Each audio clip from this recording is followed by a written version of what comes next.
Ya, prueba confesional. La prueba confesional dice relación con la declaración o el reconocimiento, ya sea expreso, en términos formales y explícitos, de, o tácito, es decir, que se deduce de alguna actitud de una de las partes, de un hecho que tenía que probarse en el juicio y que produce consecuencias jurídicas en contra de quien reconoce. No es confesión si confieso algo que me favorece. Si, si voy y digo, esa demanda no corresponde porque yo ya pagué el precio, eso no es confesión. Eso es un hecho que yo afirmo y que, como lo afirmo, tengo que, espero respuesta, si yo afirmo un hecho que tengo que hacer en el proceso, Probarlo. muy bien, muy bien. Entonces, ojo con eso. No es confesión aquello que te favorece, es confesión aquello que te perjudica y por eso es una prueba de la parte contraria. ¿Ya? Como uno confiesa, como es uno el que confiesa, la ley le da valor de prueba, plena prueba a los hechos que están reconocidos por las partes. De hecho, si usted reconoce los hechos en la contestación de la demanda o en la dúplica, ¿qué es lo que estaba diciendo en el fondo si usted reconoce todos los hechos contenidos en la demanda? Se está llenando. Se está llenando, muy bien, muy bien, muy bien, Christopher. ¿Se dan cuenta? Por eso es súper importante. Por eso hay un aforismo que ocupan mucho los abogados antiguos, ¿no? Dicen, a confesión de partes, relevo de pruebas. Si las partes confiesan, no tengo nada que probar. Él ya lo confesó. A confesión de parte, decían los abogados antiguos, relevo de pruebas. Por eso es una prueba circunstancial, se produce durante el juicio, incluso cuando veamos juicio ejecutivo en un par de semestres más, vamos a ver que incluso puede partir antes del juicio. Es un medio de prueba directo porque el tribunal forma su convicción a través de la apreciación directa del hecho. De hecho, la ley permite que las partes le puedan pedir al juez que él sea quien esté presente en la diligencia. Es un medio de prueba unilateral, no requiere que la parte contraria acepte la solicitud de la prueba confesional. De hecho, es una carga ir al juicio y contestar las preguntas. Es una carga ir al juicio y contestar. Y vamos a ver su valor probatorio en general cuando es dentro del proceso y sobre hechos personales. Deténganse un poco aquí. Son hechos personales aquellos que el propio confesante los ha vivido. Son hechos personales aquellos que el propio confesante los ha vivido, como es derivado de la parte contraria, o sea, derivado de tu propia confesión de un hecho personal, no se admite prueba en contrario.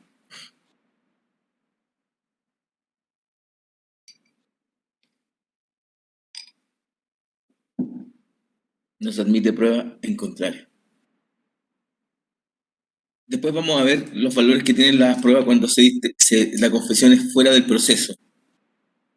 Vamos a ver que puede generar una base de presunción judicial, una presunción judicial o incluso plena prueba.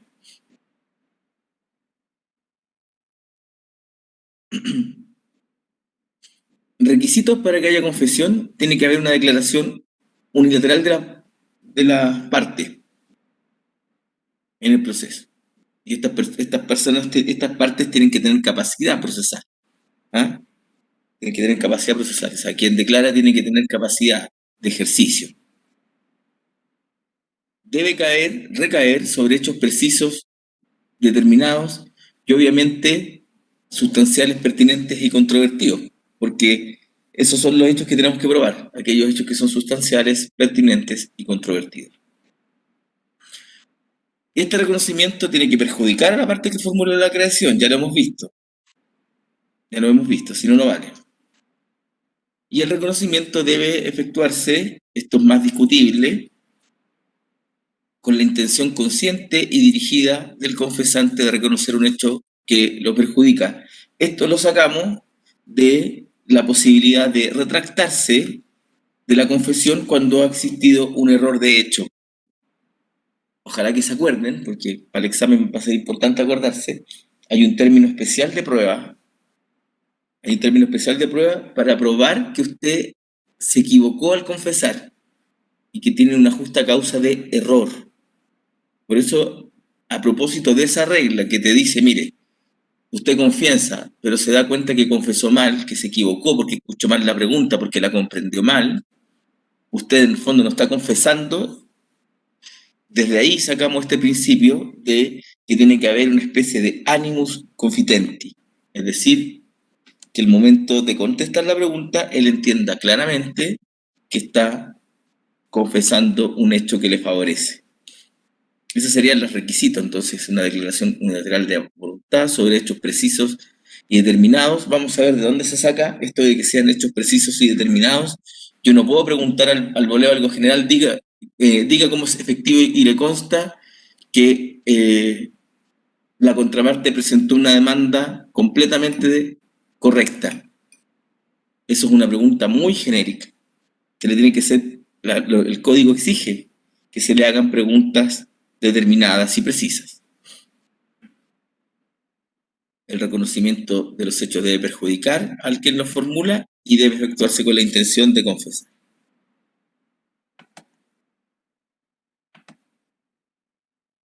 Vamos una por una. Declaración unilateral de la voluntad de las partes en el proceso. Por tanto, tendría que estar exenta de vicios, error, fuerza y dolo, ¿se acuerdan? Vicios del consentimiento, error, fuerza y dolo. En el caso de error, está regulado en el artículo 402 que estudiamos al propósito de los términos especiales de prueba. Sí, podrá, sin embargo, dice el inciso segundo, admitirse a prueba y abrirse un término especial si el tribunal estima necesario para comprobar que el confesante ha alegado, para revocar su confesión, que ha padecido un error de hecho y ofrezca justificarlo. ¿Mm?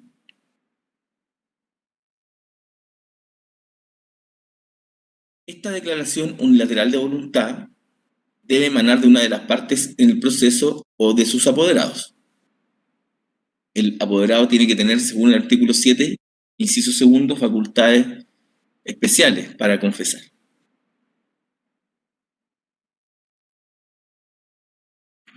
Pero recuerden que en el proceso también podemos tener terceros coadyuvantes, terceros indiferentes o terceros excluyentes. Los terceros indiferentes, como los testigos, aquellos que no tienen ningún interés en el juicio, no confiesan, sino que son tratados como testigos. En cambio, los terceros interesados, como los coadyuvantes, los excluyentes o los independientes, admitidos al proceso, pueden ser obligados a confesar. Segunda característica de esta declaración unilateral de la voluntad, debe ser presentada por una persona capaz. Aquí aplicamos las reglas del derecho civil. Los incapaces absolutos por sus representantes legales, los incapaces relativos bajo ciertas circunstancias, por sus representantes legales, o bajo ciertas circunstancias ellos podrían asumir su responsabilidad. También puede ser una persona citada y puede declarar su mandatario. Está dentro del artículo séptimo, inciso segundo, las facultades para confesar. Dice el artículo 7, inciso segundo, que son facultades que tienen que ser con mandato expreso. No se entenderán concedidas al procurador sin expresa mención las facultades de desistirse, aceptar la demanda contraria, es decir, allanarse, y absolver posición. ¿Mm?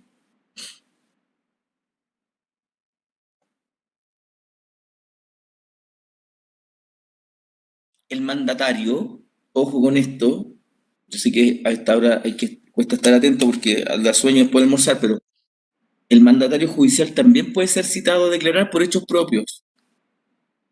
En este caso, por ejemplo, el abogado. ¿Cómo un abogado podría saber de un hecho propio del juicio? Bueno, supongamos que se trata de un incumplimiento contractual y tenemos la duda de la manera en que debiera interpretarse una cláusula del contrato. Y en la discusión de esa cláusula estuvieron los abogados de las partes negociando antes de que hubiera proceso. ¿Ese mandatario tiene noticias sobre hechos que son interesantes para el juicio? Sí. Entonces se le puede citar a confesar al mandante por hechos propios.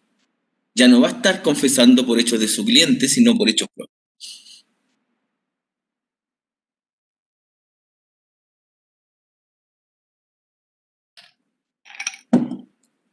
El confesante declara sobre hechos, no sobre derecho. Lo que se prueba son los hechos, el derecho se interpreta, se aplica, pero no se prueba. Clasificación respecto de los hechos sobre hechos personales o hechos no personales. Vamos a ver que tienen importancia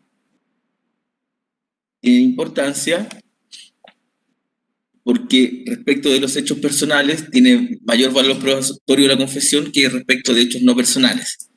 Un hecho personal es un hecho que ha sido vivenciado por quien confiesa. Esa es la clasificación. Un hecho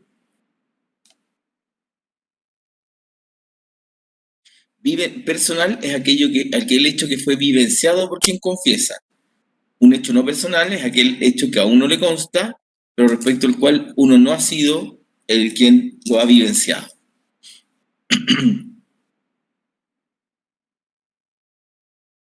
Finalmente, ¿cuáles son los hechos que le importan al proceso respecto a los que van a confesarse? ¿Cuáles son los hechos que nos importan? Primero, nos van a importar aquellos hechos que sean controvertidos, porque recuerden que ese es el objeto de la prueba. Se prueban los hechos sustanciales, pertinentes y controvertidos.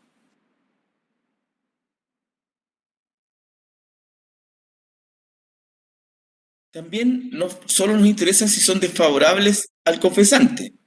Si los hechos que confiesa le favorecen, no tienen ni un valor probatorio. Vamos a ver que tienen que ser verosímiles, es decir, que tengan sentido con el resto de la prueba. Que tengan sentido con el resto de la prueba.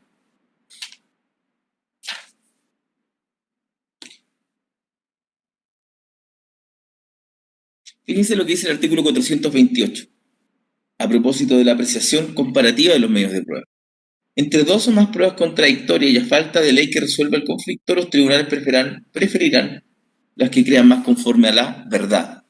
Entonces no basta con que aparezca confesando algo que en realidad no tiene correlato en todo el proceso.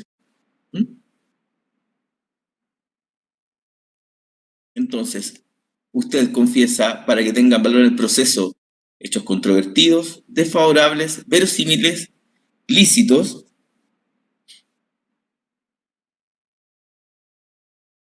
Vamos a ver de qué se trata, pero solo estamos confesando hechos que son lícitos y deben recaer sobre hechos precisos y determinados. Hechos precisos y determinados, lo vamos a ver en unas láminas más adelante, no pueden ser confesiones de carácter genérico.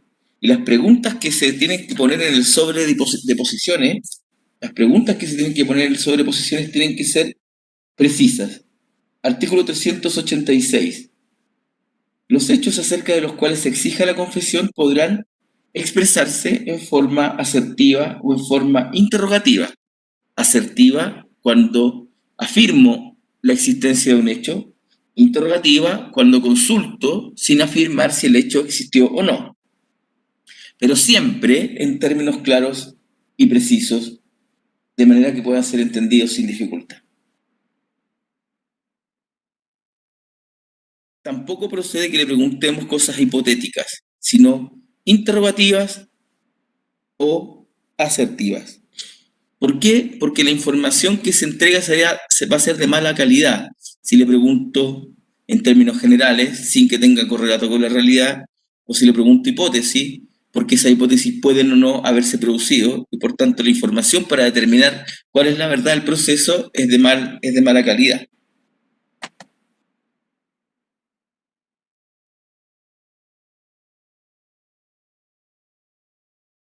¿Es admisible la prueba de confesión?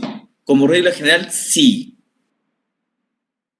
Pero como hemos visto, hay un conjunto de pruebas hay un conjunto de hechos que al legislador no le gusta probar si no es por documento. El artículo 1701 dice, la falta de instrumento público no puede suplirse por otra prueba en los actos y contratos en que la ley requiere esa solemnidad. Y por tanto, si la compraventa de un bien inmueble que tiene que hacerse por escritura pública, usted la pretende probar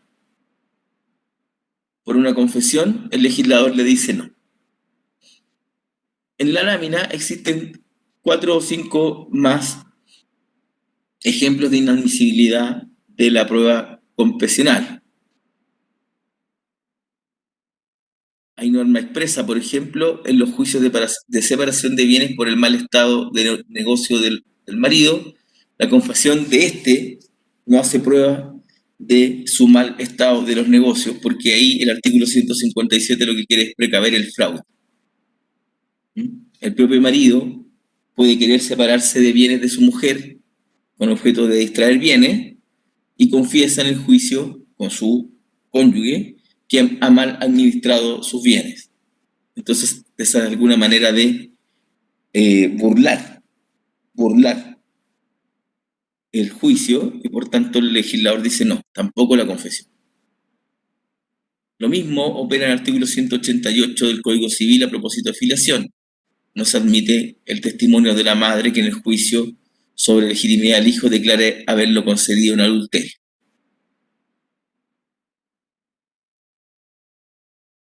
Ejemplos de inadmisibilidad de la confesión.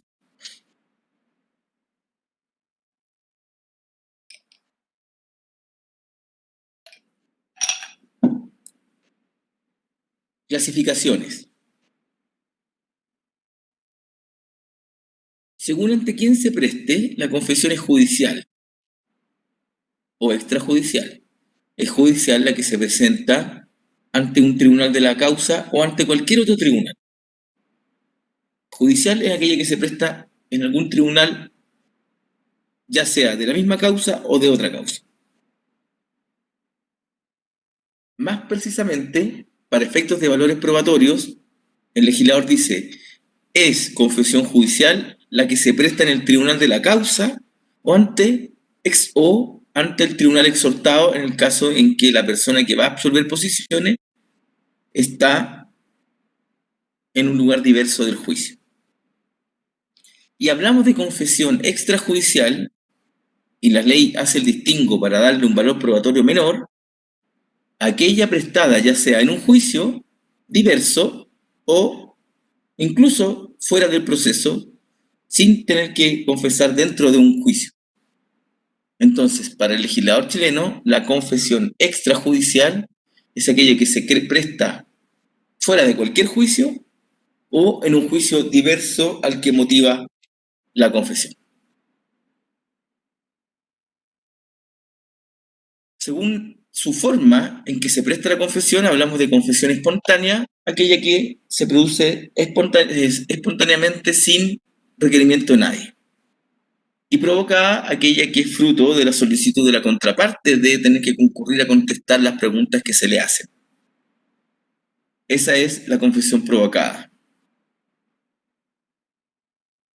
Y tiene el proceso que vamos a estudiar después. Solicitud de que venga, a entrega del sobre de posiciones y su posterior diligencia. También es provocada aquella en que el juez, como medida para mejor resolver, aquellas en que el juez, como medida para mejor resolver, cita a una de las partes a aclarar puntos que le parecen dudosos. Esto lo vimos en el artículo 159 del Código de Procedimiento Civil. Según cómo se presta, va a ser verbal, si es que lo hice en el contexto de un juicio o en una conversación, o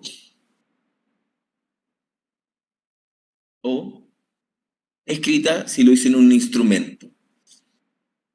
Si, quiero ver si están atentos, si la confesión está hecha en un documento, ¿cuál va a ser el valor probatorio de esta confesión?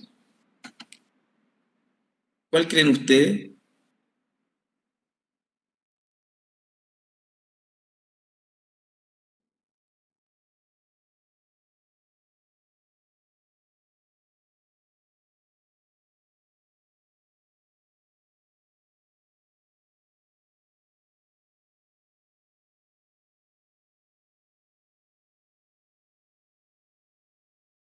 Si está en un instrumento, ¿cuál va a ser el valor probatorio de esa confesión?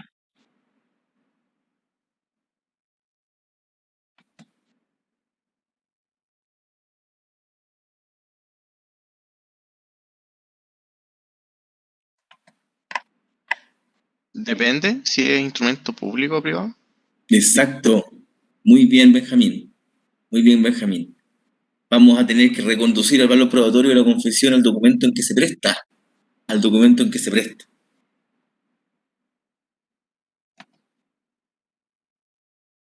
Según su forma, es expresa si se hace en términos categóricos y explícitos y tácita o ficta cuando opera a través del procedimiento de absolución de posiciones.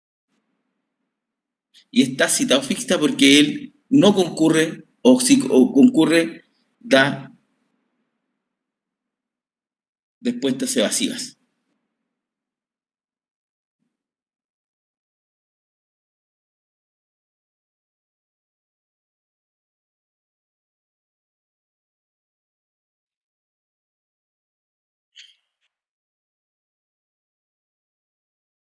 Según los hechos que se confiesa, hechos personales, hechos no personales, según su contenido, y esto es lo más complejo de entender, si es pura y simple, si es compleja o si es calificada en función de si pura y simple cuando lisa y llanamente reconozco el hecho, compleja si altero la naturaleza jurídica de lo que he confesado y calificada si agrego o no agrego hechos nuevos respecto del hecho confesado.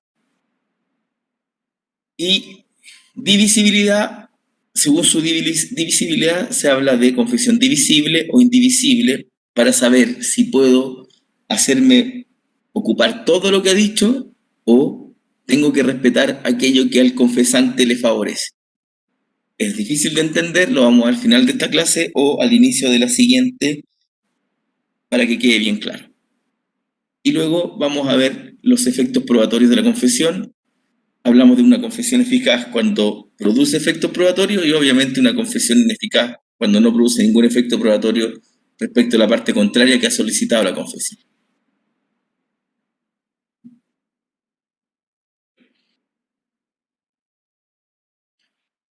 Vamos a partir por la confesión extrajudicial. Ojo, aquí la confesión extrajudicial es aquella que se prestó fuera de todo juicio o fuera del juicio en que estamos litigando. Aquella prestada en un juicio diverso o fuera de todo juicio. Esta confesión extrajudicial es siempre expresa, no hay confesión tácita.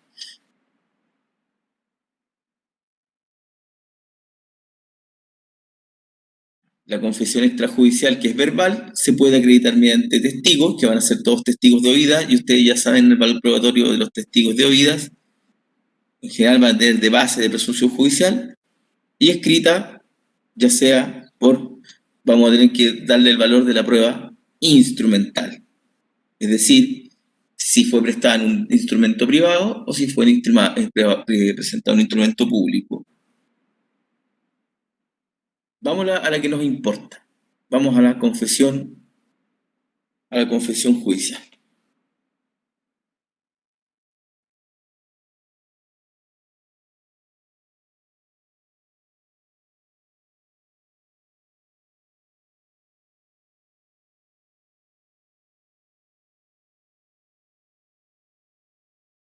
La confesión judicial es la que se presta en el tribunal en que se está litigando o en el tribunal exhortado en función de si el citado a absolver posiciones está fuera del territorio jurisdiccional.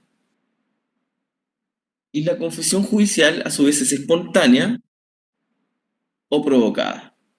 Es espontánea cuando se produce en cualquier escrito o actuación de una parte por la que reconoce hechos que le perjudican y que favorecen a la parte contraria. Esto puede ser en el escrito de demanda, contestación, réplica o dúplica, o puede ser también en cualquier escrito resolviendo un incidente, cualquier escrito que haga pensar que se está confesando un hecho. Y provocada es aquella que se genera mediante el mecanismo de la absolución de posiciones. Absolución de posiciones que está contemplado en el artículo 385 al 397 del Código. Entonces, lo que nos vamos a estudiar de aquí en adelante es la confesión provocada, la confesión judicial provocada o absolución de posiciones.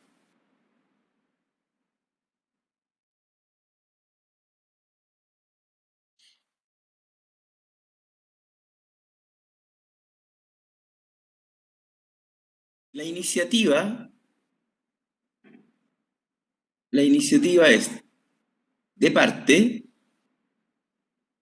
antes del juicio como medida prejudicial, ya la estudiamos, durante el juicio como absolución de posiciones, pero también puede ser con iniciativa del tribunal de acuerdo al artículo 159, inciso segundo, cuando el juez está con el plazo para dictar sentencia, dice la confesión judicial de cualquiera de las partes sobre hechos que considere de influencia en la cuestión y que no resulten probados. El legislador aquí, como les dijo, le da al juez una manga ancha, le dice usted que en un principio tenía que mantenerse imparcial y que tenía que castigar a quien no había cumplido con la carga de la prueba, es decir, no había cumplido con la obligación, con la carga de probar. Usted ahora mejor intente a ver si le pega alguna ayudita a alguna de las partes para esclarecer el hecho controvertido. Nos saltamos, ya sabemos cuándo opera como medida prejudicial, la estudiamos. Motivos fundados que permitan temer la ausencia en breve tiempo del país de la futura contraparte, y por tanto lo puede pedir el futuro demandante como el futuro demandado. Y recuerden que si el sujeto no comparece, se le tiene por confeso durante el juicio.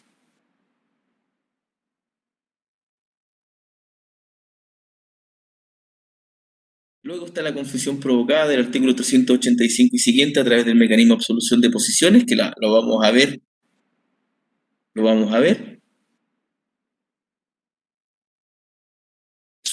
El titular es la contraparte, este es un derecho de la contraparte a pedir que vaya al juicio la contraria, a que vaya al juicio la contraria.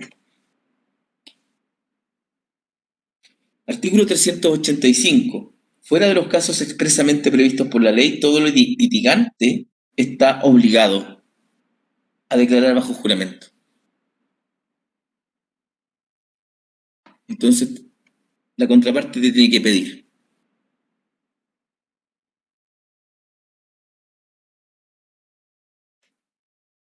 Dice, sobre hechos pertenecientes al mismo juicio, cuando lo exija el contendor, es una petición del contendor, o bien cuando lo haga el juez conforme al artículo 150.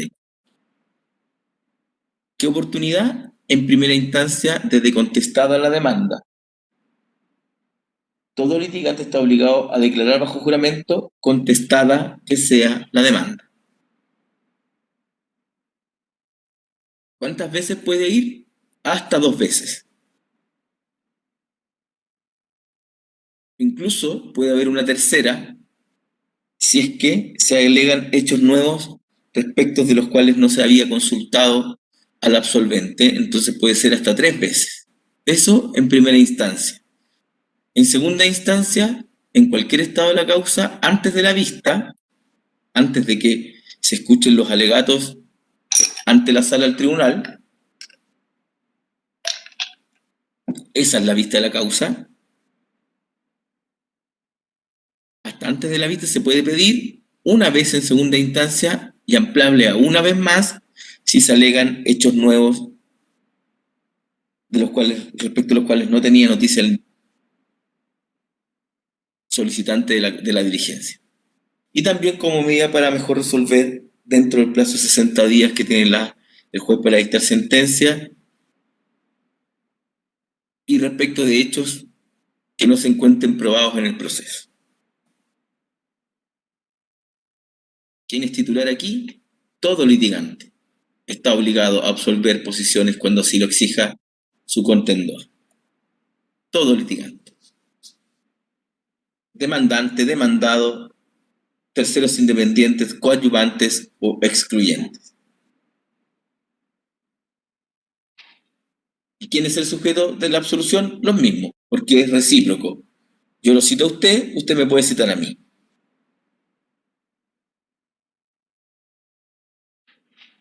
Recordar que las personas jurídicas e incapaces actúan a través de sus representantes legales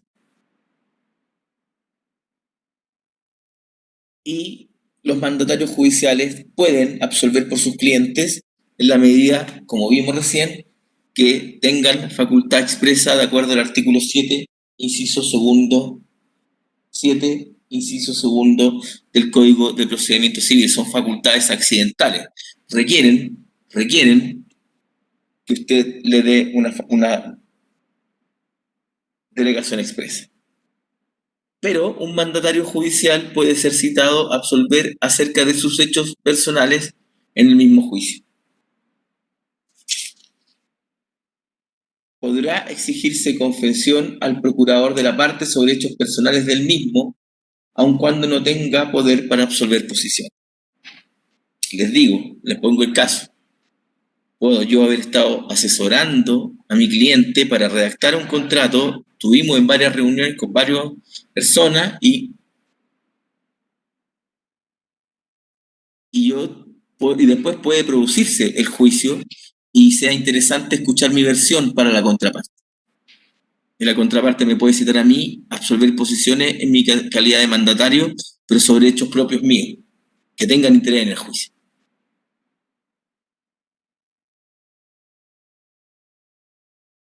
¿Dónde se realiza? ¿Ante qué tribunal? La regla general es que sea el tribunal que lleva el juicio, pero ya sabemos que existe la posibilidad de que eso no suceda. Dice, la comparecencia se verificará ante el tribunal de la causa si la parte se encuentra en el lugar del juicio. En caso contrario, ante el juez competente del territorio jurisdiccional en que resida o ante el respectivo agente diplomático consular o consular chileno si ha salido del territorio jurisdiccional.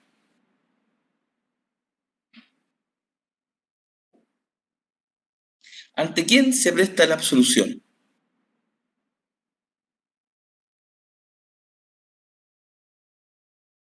Ante el juez. El juez puede delegar en su secretario o en otro ministro de fe, pero la parte puede solicitar que tome la declaración también el tribunal.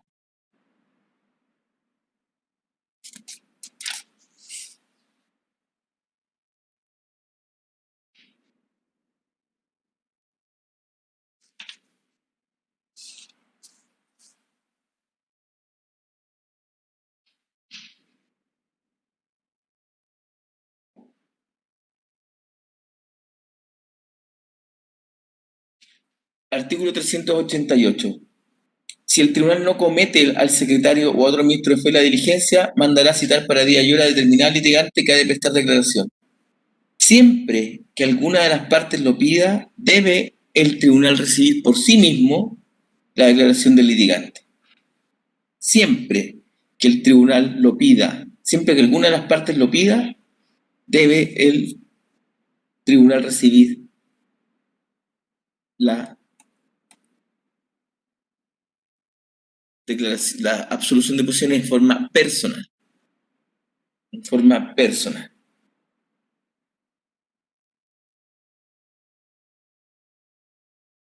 ¿Cuál es el procedimiento para absolver posiciones?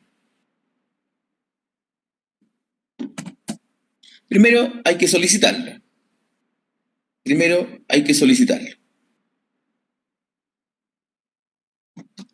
Luego el juez tiene que dictar una resolución citando a las partes a la audiencia. Pregunta: ¿cómo se notifica cuando se cita a las partes a comparecer al tribunal? Estado diario. Por cédula. Tienen que aprenderse ya el artículo que establece cuándo se notifica por cédula. Personal, profe. Es importante esa actuación, entonces tiene que ser de esa forma, no por estado diario. Artículo 48. Artículo 48. Las sentencias definitivas, la resolución que reciba la causa prueba o que se ordene la comparecencia personal de las partes se notificará por medio de cédula.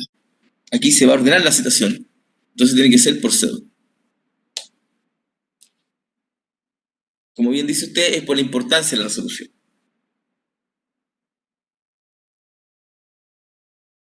Recuerde acompañar digitalmente el sobre de posiciones.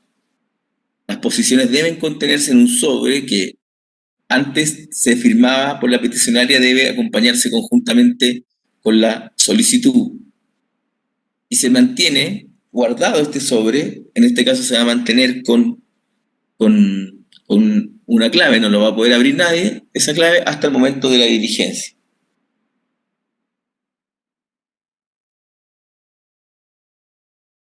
Artículo 387.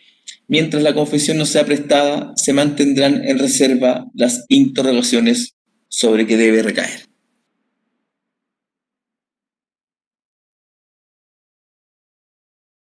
Las preguntas, como lo estudiamos a propósito de la primera prueba, pueden redactarse de dos maneras. Asertivas, donde yo afirmo la existencia de un hecho.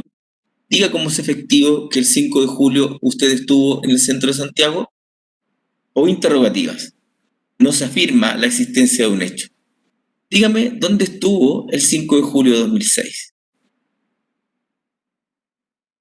En el sobre de posiciones usted puede ir mezclando asertivas con interrogativas. Por ejemplo, diga cómo es efectivo que el 5 de julio de 2006 estuvo en el centro de Santiago.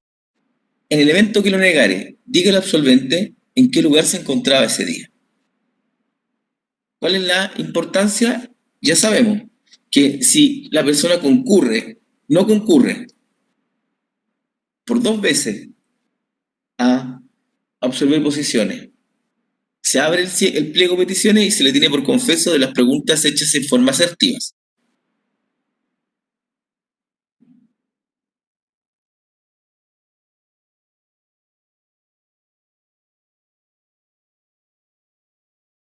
Siempre hay que pedir que la concurrencia y absolución sea prestada personalmente por el obligado, para evitar que conteste por él su abogado.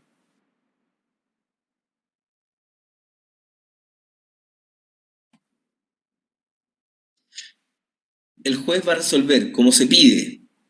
Se fija el efecto de la audiencia del 5.º día posterior a la notificación a las 10 de la mañana. Recuerden, se notifica por cédula, pero se notifica al mandatario judicial del absolvente. Al mandatario judicial del absolvente, al abogado. De hecho, así lo dice el artículo 397. El procurador, es decir, el mandatario, es obligado a hacer comparecer a su mandante para absolver posiciones en el término que el tribunal designe y bajo el apercibimiento del artículo 394.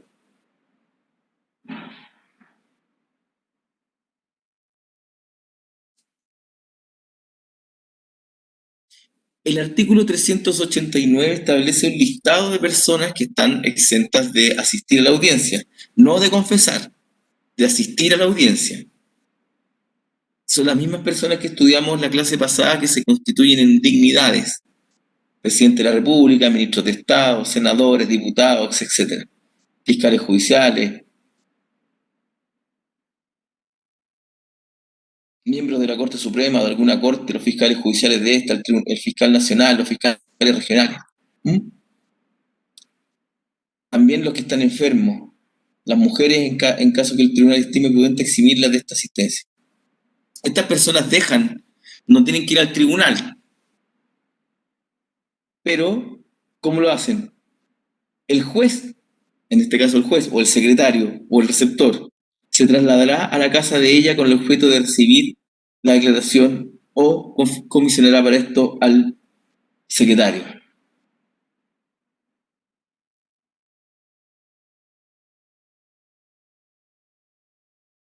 Pero recuerden que no se puede comisionar al secretario, dice el mismo artículo 389, cuando la parte haya solicitado que se preste directamente ante el tribunal. Entonces, raya para la suma, todos tienen la obligación de absolver posiciones, pero no todos tienen la obligación de ir.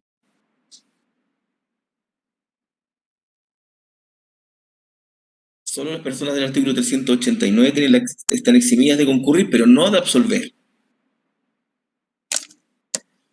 Vamos a las actitudes que puede asumir el absolvente.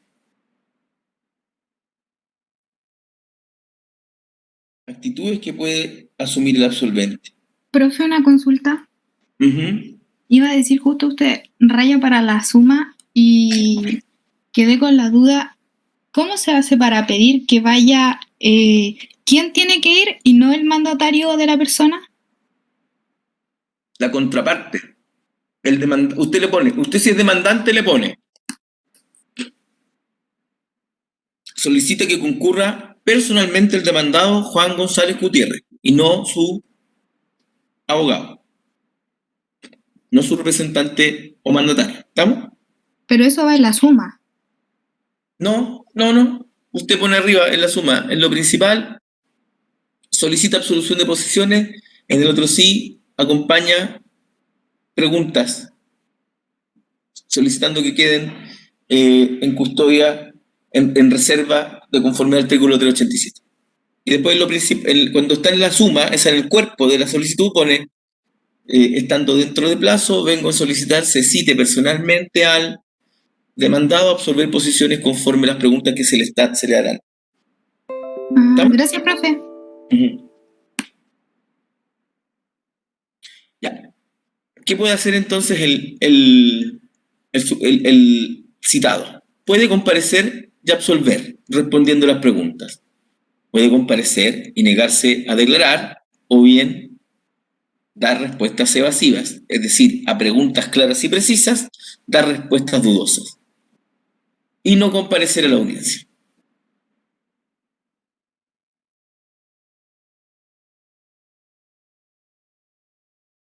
Vamos a la primera. El sujeto va. Esta diligencia la va a autorizar el receptor o el secretario.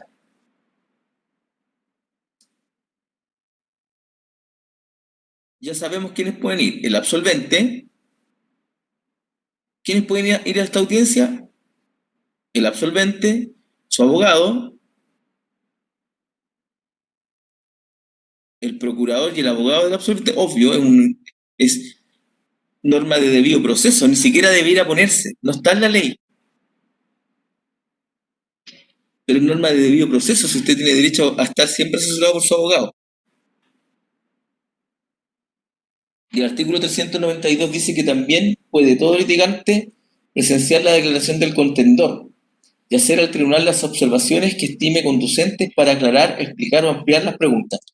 La duda que se ha dado es la siguiente. El artículo 392 reconoce en forma explícita que el litigante puede presenciar la declaración de su contendor.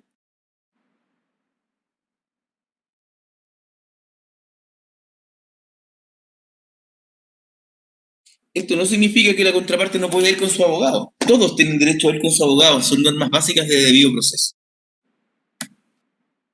Partimos con el juramento. Artículo 390 se le toma juramento de decir verdad. ¿Estamos? Se apertura el sobre, cuando era escrito, ahora se aprieta un botoncito y aparecen las preguntas.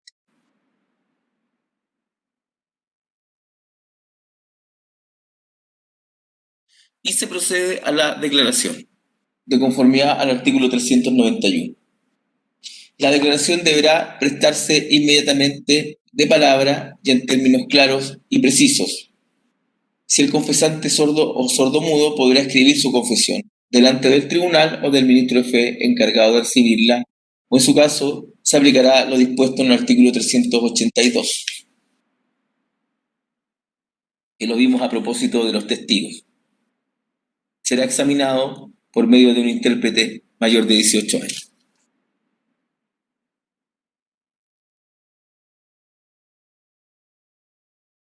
Si se trata de hechos personales, el absolvente deberá afirmarlos o negarlos, si es efectivo o no es efectivo. Podrá, sin embargo, el tribunal admitir la excusa del olvido en casos calificados cuando ella se funde en circunstancias verosímiles y notoriamente aceptables.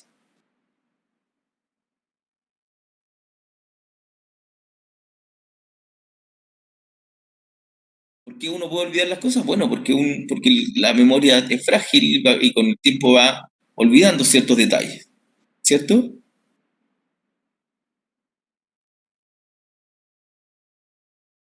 El artículo 394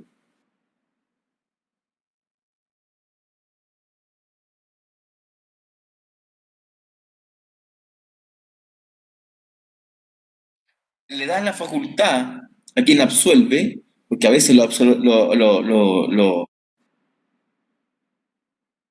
de posiciones son larguísimas y sobre datos muy complejos, casos complejos, en que hay mucho detalle y que pasaron hace un tiempo. La ley dice, cuando el interrogado solicite un plazo razonable para consultar sus documentos antes de responder, podrá otorgársele, siempre que haya fundamento plausible para pedirlo y el tribunal lo estime indispensable o también consienta en él el contendor. Entonces, le damos la posibilidad de que consulte documentos porque a veces puede tratarse de cosas difíciles de explicar.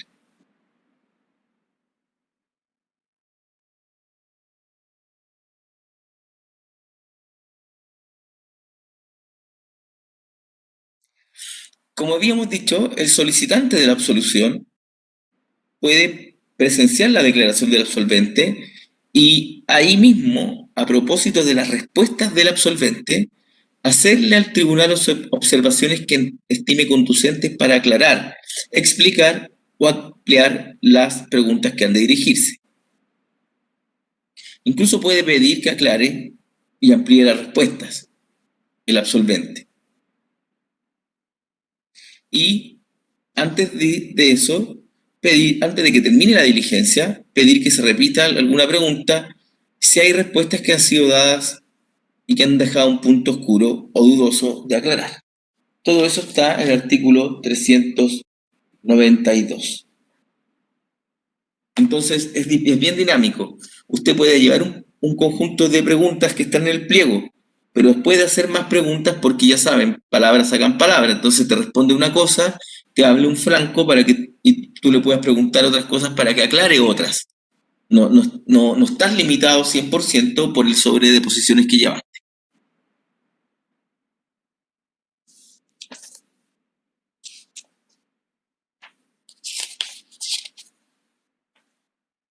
Terminada la diligencia, se aplica lo mismo que los testigos, todos la leen, los que estuvieron presentes, se firman por todos los intervinientes y quedan registrados e ingresan al proceso. Artículo 395. Lo dicho respecto en el artículo 370, respecto a los testigos, es aplicable a la declaración de los litigantes.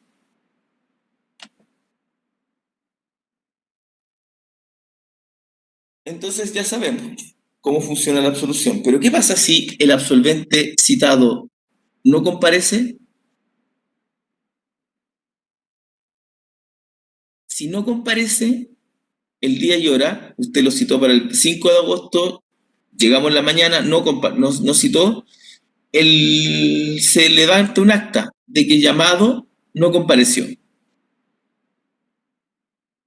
Esto lo habilita usted, litigante, a pedir una segunda citación. Una segunda citación, esta vez bajo el apercibimiento del artículo 394. Y aquí el escrito es: en la suma solicita segundo llamado a absolución de posiciones bajo apercibimiento que indica. Y se solicita un segundo llamado, se hace presente que consta en la carpeta digital que llamado el demandado a absolver posiciones no compareció, por tanto corresponde, se le cite nuevamente a un segundo llamado bajo el apercibimiento del artículo 394. ¿Cuál es el apercibimiento del artículo 394?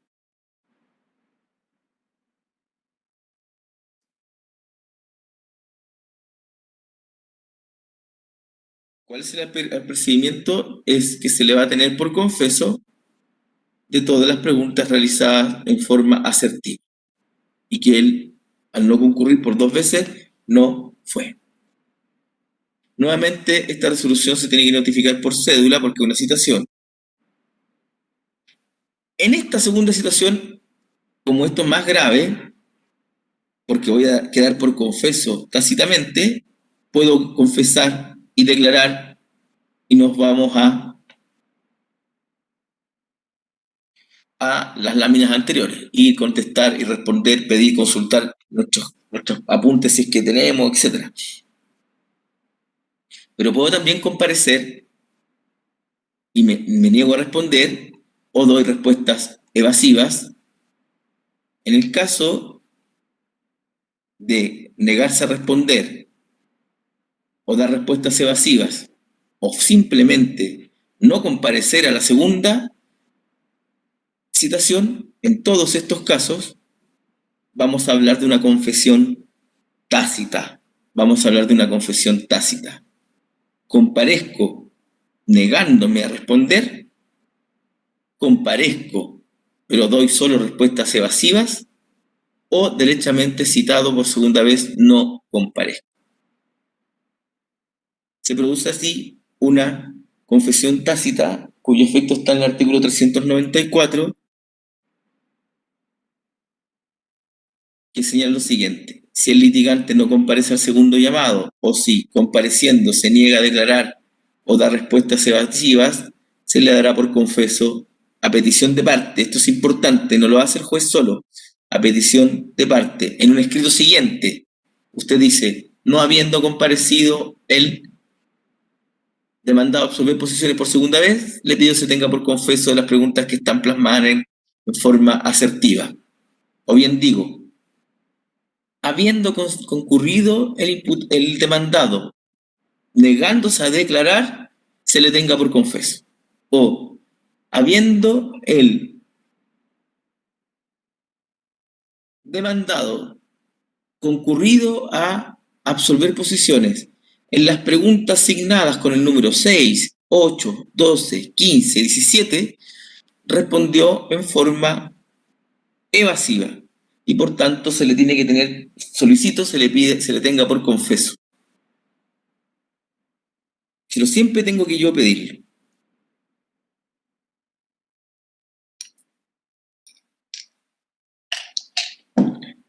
¿Qué pasa? ¿Qué pasa si hago un pliego de posiciones sin ninguna pregunta asertiva?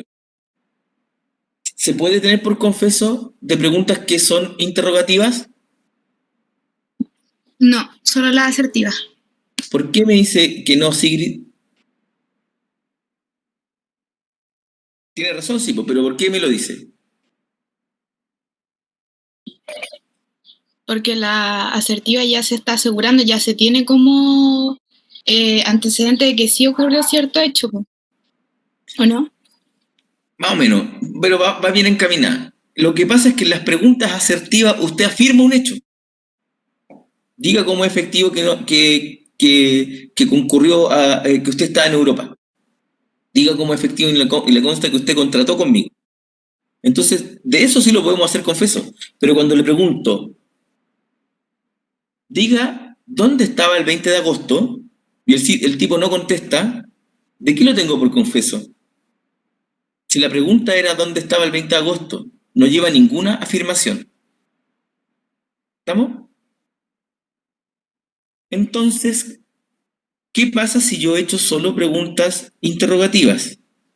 Como ya no va a haber el apercibimiento de confesión tácita, la ley me permite que en los casos en que no están categóricamente afirmados los hechos en las preguntas, el litigante rebelde lo podríamos multar o bien hasta arrestar por 30 días para exigirle su declaración. Eso está en el artículo 394.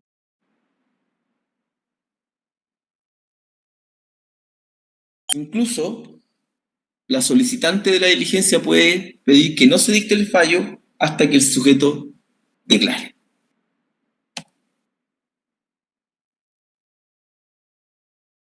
Entonces, entendemos que hay confesión tácita en estos tres casos. Cuando el absolvente citado en cualquier audiencia se niega a responder, cuando el absolvente citado en cualquier audiencia da respuestas evasivas y cuando el absolvente citado en segunda oportunidad, bajo el apercibimiento del artículo 394, no concurre. Pero recuerden que hay que hacer un escrito solicitando tenerlo por confeso. Y el efecto es que se tiene por confeso de las preguntas asertivas contenidas en el pliego. No opera respecto de las preguntas interrogativas porque, como bien les expliqué, no contienen ninguna afirmación de ningún tipo esas preguntas. Si da respuestas evasivas a preguntas que no son asertivas, sino interrogativas, la multa y los arrestos, incluso pedir la suspensión de la dictación de la sentencia hasta que confiese.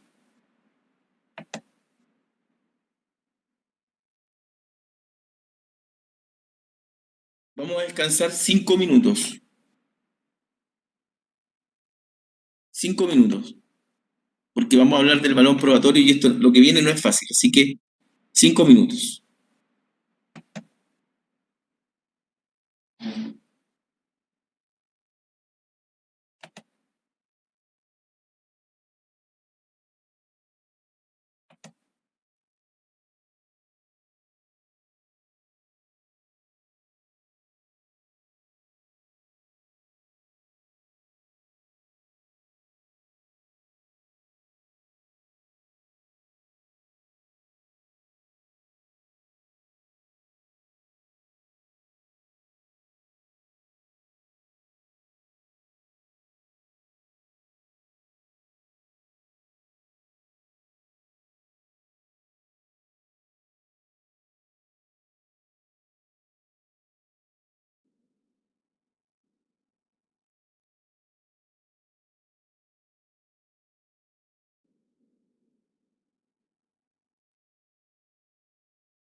Vamos al valor probatorio. Recuerden, sistema de prueba legal o tasada. El legislador desconfía del juez y él considera que algo tan importante como el valor de las pruebas lo tiene que dar el legislador y no el juez, y por tanto él le fija valores predeterminados.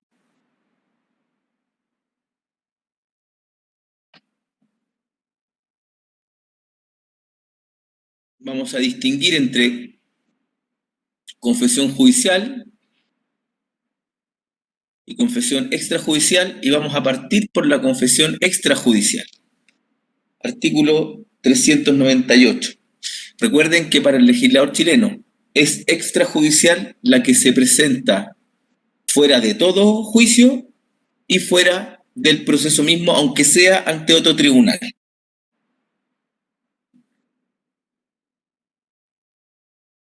Entonces, el artículo 398 dice, si esta confesión extrajudicial fue presentada de manera verbal, va a ser admisible en los mismos casos en que proceda la prueba de testigos y servirá como una base de presunción judicial. ¿Por qué? Porque en rigor lo que va a pasar es que va a venir un testigo a decir, yo vi cómo él reconoció la deuda. Y va a venir otro y va a decir, yo vi cómo él contrató el comodato. Eso lo tenemos que reconducir a la prueba de testigos, y la prueba de testigos son testigos de oídas, y los testigos de oídas tienen el valor de una base de presunción judicial.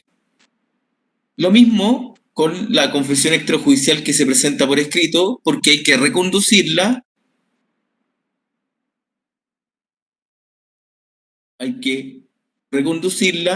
a la prueba instrumental.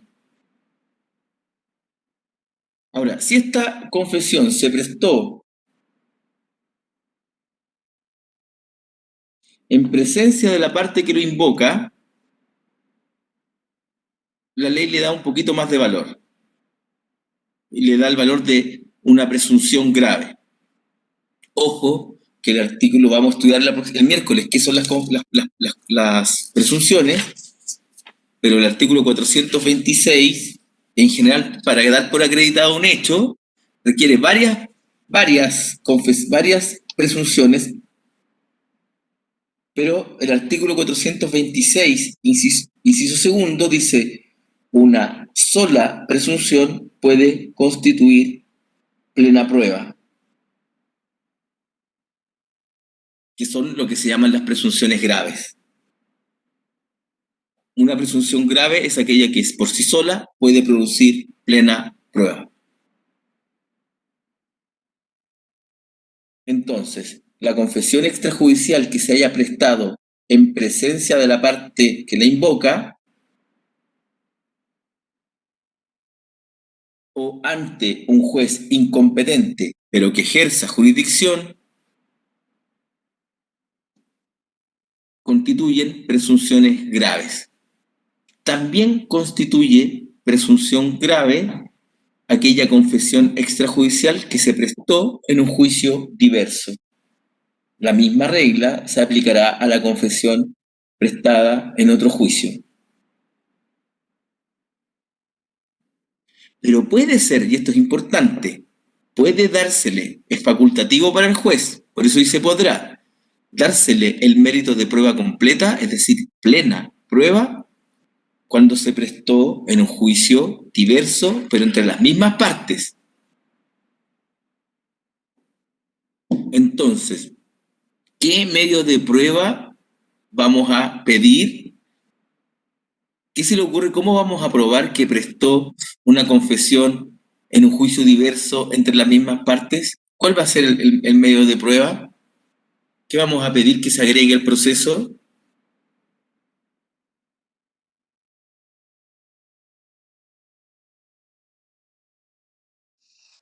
Esto es un hecho.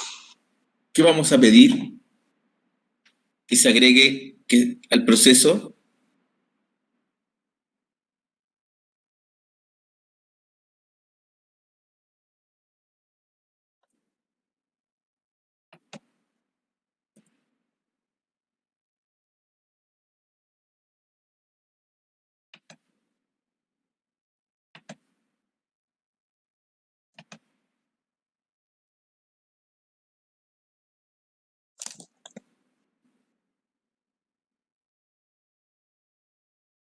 ¿Qué es lo que deberíamos pedir?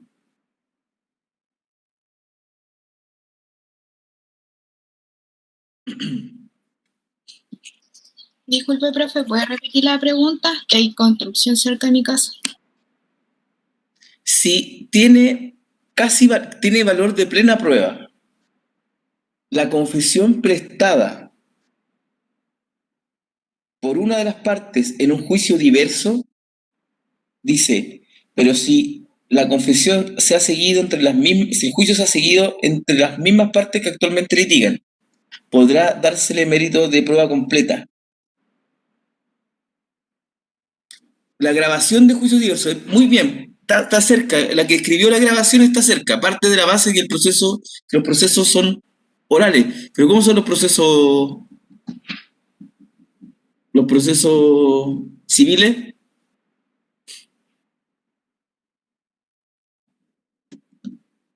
Escrito. Escrito. Entonces, ¿qué es lo que va a pedir usted? Y hoy día están todos en una El carpeta. acta. En la acta, muy bien. ¿Que la Recuerden que escribe hoy el día, receptor o no? claro, recuerden que hoy día está todo en carpeta digital. Por el artículo 37 del código hay que venir a clases con el código y hay que mucho trabajar juntos.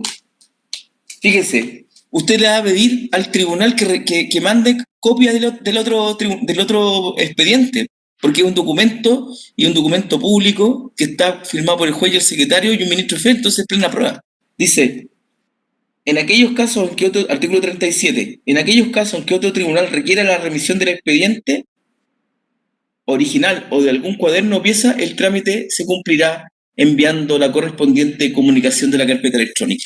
¿Se da cuenta? Usted tiene que pedir que se le comunique la carpeta electrónica del otro, para que quede en el proceso que usted está viendo y decir tiene valor de plena prueba porque confesó en un juicio diverso pero entre las mismas partes. En un juicio diverso pero entre las mismas partes.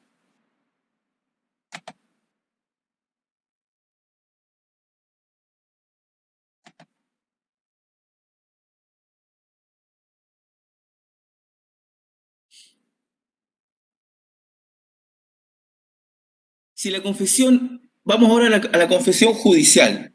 Entendemos por confesión judicial, confesión judicial es aquella que se presta en el mismo proceso a través del trámite de la absolución de posiciones. El valor probatorio es el siguiente. Si es sobre hechos no personales,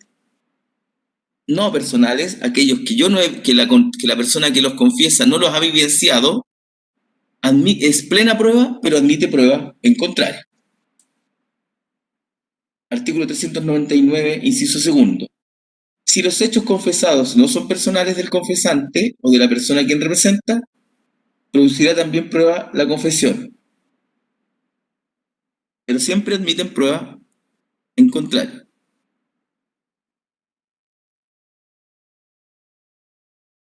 En cambio, el artículo 400, en cambio, cuando la confesión es judicial acerca de hechos personales, produce plena prueba sin admitir prueba en contrario. No se recibirá prueba alguna, dice el artículo 402, contra los hechos personales claramente confesados por el litigante. A contrario sensu, como le gusta decir a los abogados, si el artículo 402 no admite prueba en contrario respecto de los hechos personales, a contrario sensu, se admite prueba en contrario de los hechos no personales.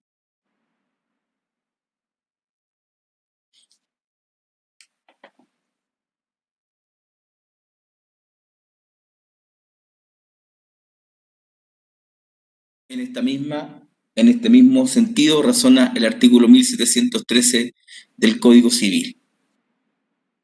La confesión que hiciera alguno en juicio por sí o por medio de su apoderado relativa a un hecho personal de la misma parte producirá plena fe contra ella, aunque no haya un principio de prueba por escrito, salvo las normas lo contemplado en el artículo 1701, que ya lo estudiamos, que son aquellos donde haya solemnidad.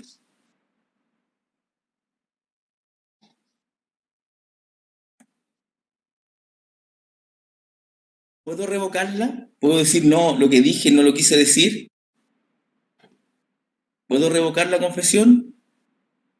En principio, sí, Gabriela, muy bien, sí, se puede, pero sí alegando justa causa de error de hecho, un error de hecho, es decir, escuché mal, entendí mal. Escuché mal, entendí mal.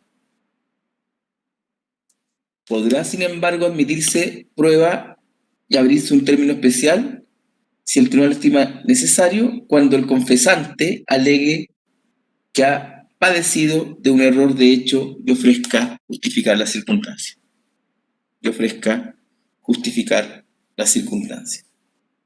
Último tema. Lo vemos el día miércoles.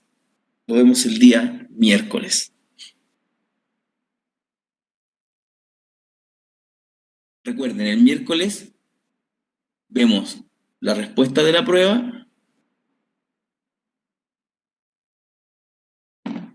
Lo vemos el día de la prueba.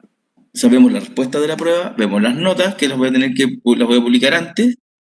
Y les voy a contar algo más de cómo hacer el examen. Veo confesional. Vemos informe de perito y presunciones, que son los únicos medios de prueba que quedan, que son muy simples. ¿Estamos? Profe, una consulta, ¿qué tal estuvieron las pruebas? Sí, como siempre, ¿no? Algunos bien, otros más o menos, otros mal. ¿Hay rojos? ¿Ah? ¿Hay rojos? He revisado la mitad, así que no me he encontrado con ninguno rojo. Ay, ya. Gracias, profe. Pero me quedan todavía 18. Ay, no. Ya. Bueno, nos vemos el miércoles a las 3, el miércoles, sí, a las 3:30, o un poquito más tarde, un cuarto para las 4, no más seguro. Ahí les voy a avisar. Dejo de compartir y vayan preparándose. ¿Ya? Que estén muy bien, cuídense. Chao, profe, gracias. Chao, profe. Chao, profe. Que les vaya bien.